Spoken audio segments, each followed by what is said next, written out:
A criminal proceeding of this nature is to be tendered by way of affidavit.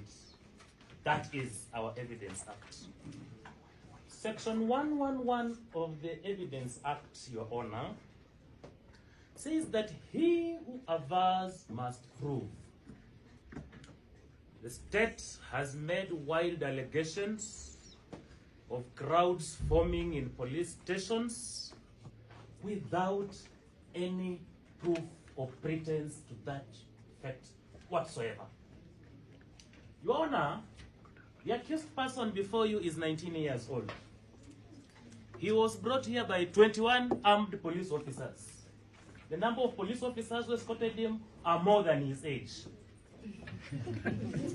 These police officers, Your Honor, if they had time to sit down, they would have produced an affidavit before you.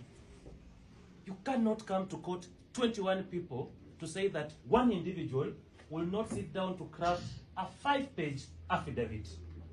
He is a victim of state indolence.